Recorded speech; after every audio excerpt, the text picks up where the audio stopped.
Okay, great. Welcome you again to my channel. Um, if you have friends, colleagues, kindly invite them to, subscribe to the channel, benefit from the various topics that we'll be sharing, that will touch quite a number of topics. Okay. So, like I mentioned, and as you can see from the main theme for this channel, I'll be dealing with issues that relate to credit, which is credit management, from inception to recovery and so forth. And then I'll also have an opportunity to handle topics that relate to finance issues, okay? Finance and accounting. And then I feel it's important that we also extend this conversation to topics that relate to taxation. So also deal with issues of tax. And predominantly, we shall also deal with agriculture or agripreneurship, and lastly, we shall, have general conversations on mental health issues, especially issues that relate to money, how you handle or how you relate with money. So today I'll continue with tips that I started sharing a couple of weeks ago.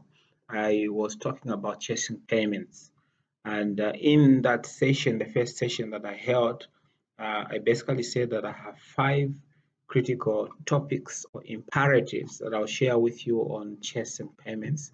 So I did share the first tip that I did discuss with you in detail. So today I'll extend this conversation to the next tip out of the 5 tips that I intend to share with all of you. Okay. So for today's tip, we will look at tip on making immediate contact when payment has not arrived. Okay, I need you to take note of that.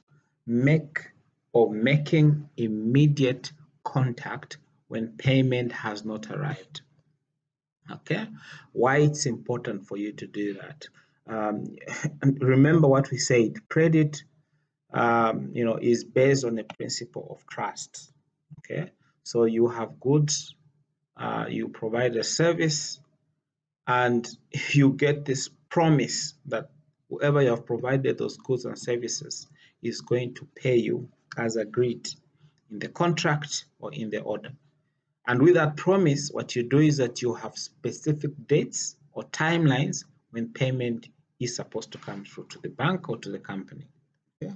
So now, you need to remember that with every promise, sometimes you have situations where a promise is broken or a promise does not get fulfilled as envisioned. So at this point, when a promise has been made by a person that owes you, let's say they've told you that they'll pay you by the 30th of the month. The end of the month arrives and you don't get payment. What are you supposed to do?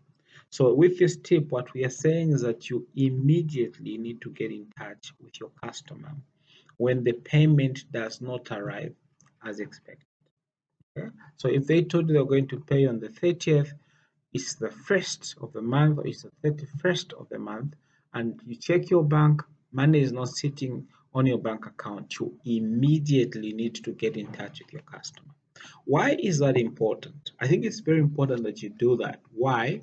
Because the customer needs to have this appreciation that when they make a promise to you, you follow through on the promise. I think it's very, very critical that as a debt collector or as a credit manager, customers begin to understand how you relate with them so that they know that the moment they make promises, they should mean what they are saying. So you immediately get in touch with the customer.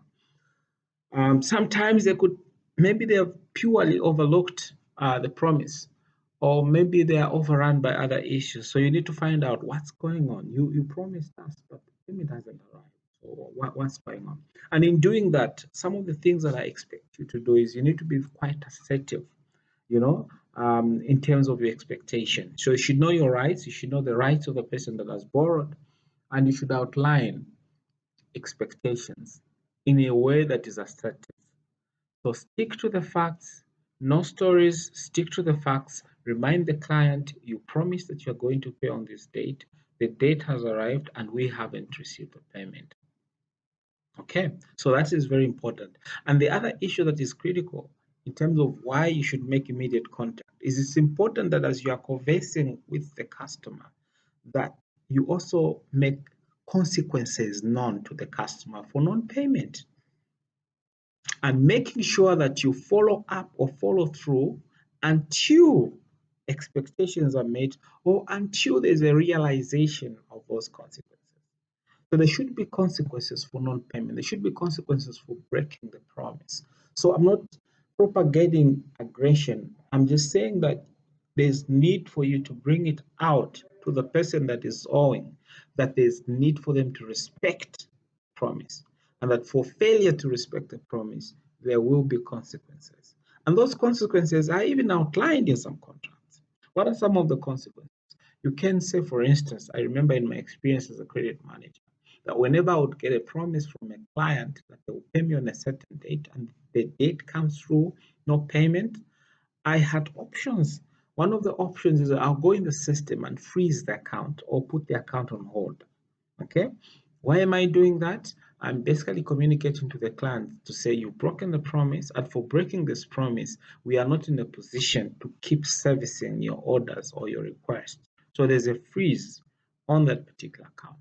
The other options or consequence would be that I would then cascade or reduce the credit limit on a particular account. So I'll reduce the limit from this amount to a lower amount for purposes of me monitoring the how that account is performing.